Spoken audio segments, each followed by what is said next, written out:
¿Qué tal? Bienvenidos a esta actualización de noticias aquí en Blue Radio. Como siempre les acompaña Slobodan Wilches, hoy viernes 25 de julio. Y por supuesto la noticia más importante tiene que ver con el levantamiento del paro arrocero. En las últimas horas el gobierno y los productores de este sector llegaron a un acuerdo de 7 puntos, entre ellos el más importante, la resolución que establece un precio mínimo de compra para el arroz paddy verde mediante un régimen de libertad regulada. Otros acuerdos contemplan medidas de defensa comercial a cargo del gobierno frente a aranceles y las importaciones de arroz paddy y también del arroz blanco. Los alcances del acuerdo, Nicolás Rodríguez.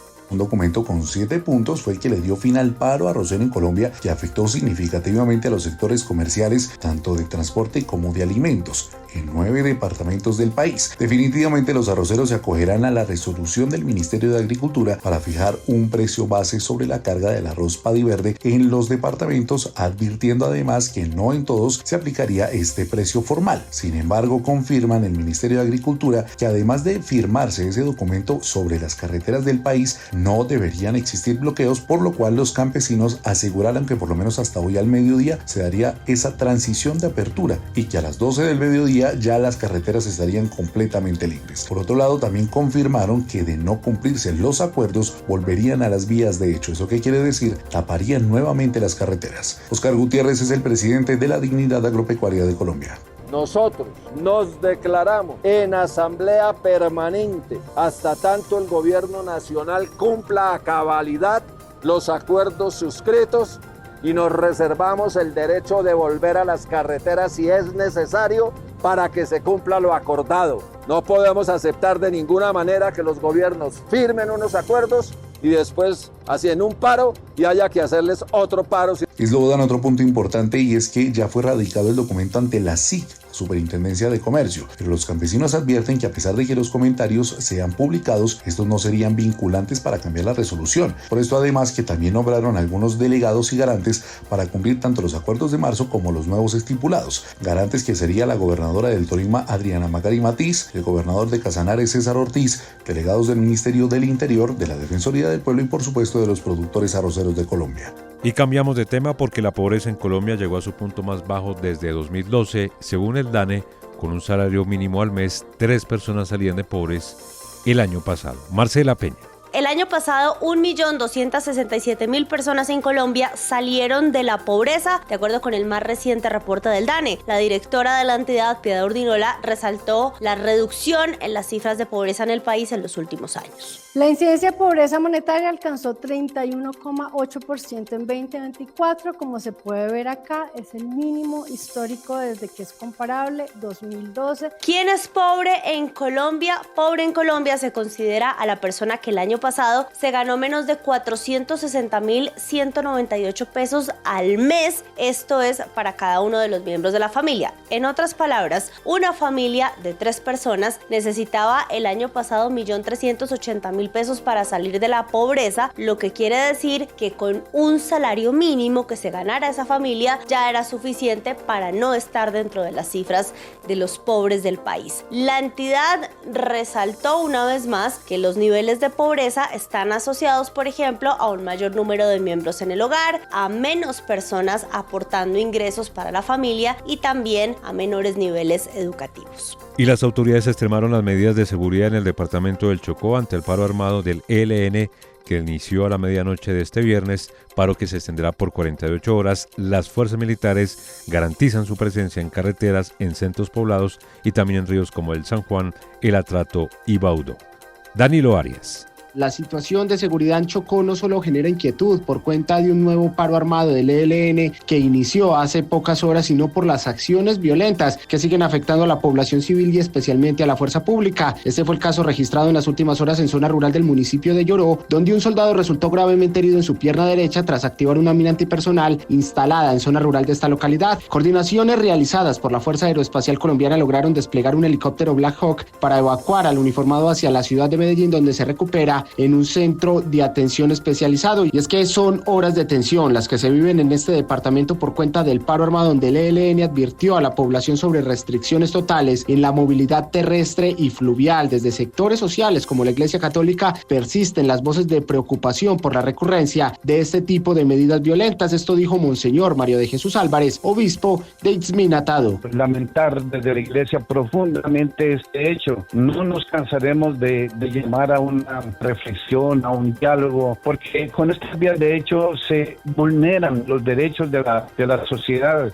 Todo se frena y no es el camino. La Defensoría del Pueblo ya ha emitido alertas tempranas sobre la presencia de actores armados en este territorio y el riesgo que representan para la vida e integridad de las comunidades la persistencia del conflicto. Y vamos ahora al occidente del país porque siguen pidiendo la liberación de los 9 contratistas de la gobernación del Cauca secuestrados, recordemos, hace varios días por las disidencias de las FARC.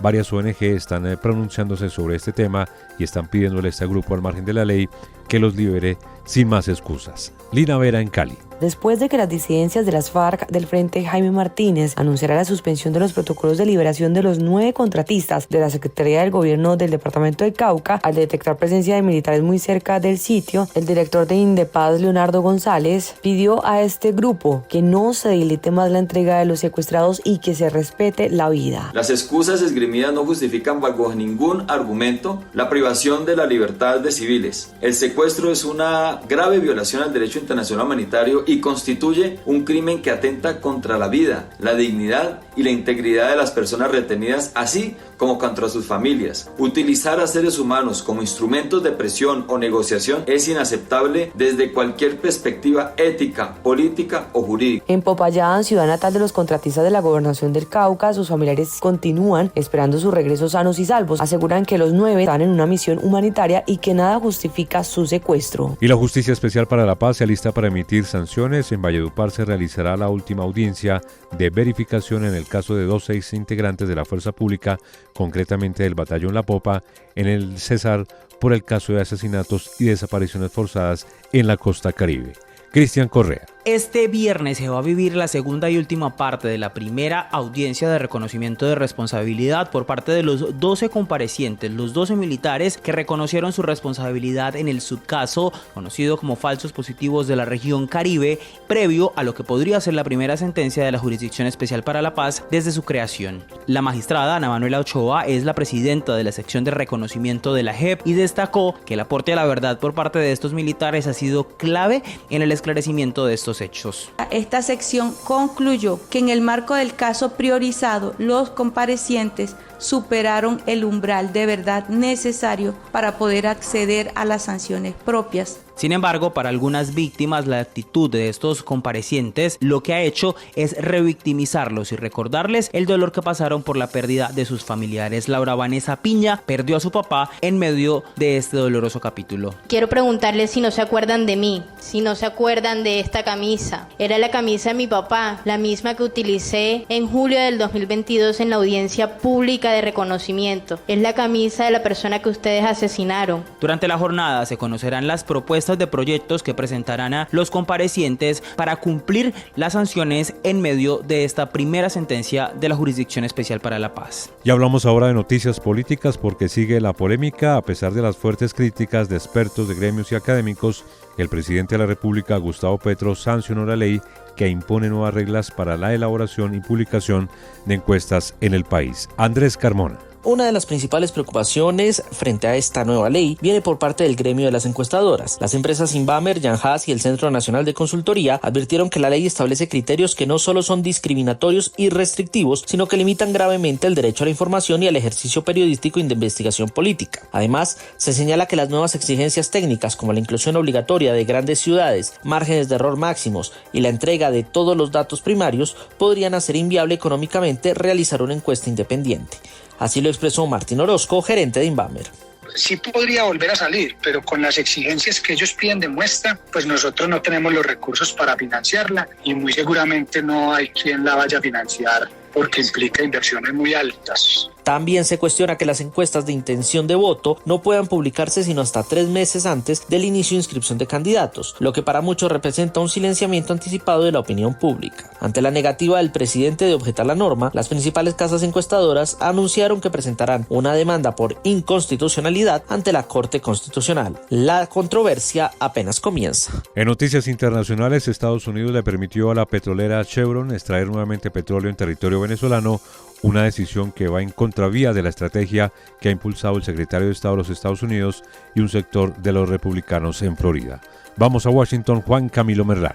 El gobierno de Donald Trump le habría dado luz verde a la empresa estadounidense Chevron para que reanude la extracción de petróleo en Venezuela. La revelación la hizo el diario Wall Street Journal citando fuentes de la Casa Blanca y asegurando que el mismo presidente Trump tomó la decisión y que su prioridad es buscar la forma de que empresas estadounidenses se puedan beneficiar del petróleo venezolano. La medida va en contravía de la posición del secretario de Estado Marco Rubio, quien no ha querido ningún tipo de relacionamiento con el régimen de Maduro, y también se produce días después de lo que fue el intercambio de prisioneros, cerca de 250 venezolanos que se encontraban en el Centro para el Confinamiento del Terrorismo en El Salvador, a cambio de 10 ciudadanos estadounidenses y residentes legales permanentes, quienes se encontraban en cárceles venezolanas. Y cerramos con deportes porque Bucaramanga hizo lo más difícil, derrotó de visitante a Mineiro de Brasil, pero quedó eliminado de la Copa Sudamericana tras caer en lanzamientos desde el punto penal. Diego Suárez. Atlético Bucaramanga perdió en lanzamientos desde el punto penal ante Atlético Mineiro y quedó eliminado de la Copa Sudamericana 2025. El equipo bumangués ganó el partido de vuelta jugado en el Arena de Belo Horizonte, Brasil, sí, de visitante. Sin embargo, había perdido 1-0 en el duelo de ida, por lo cual la serie quedó empatada. En los penales,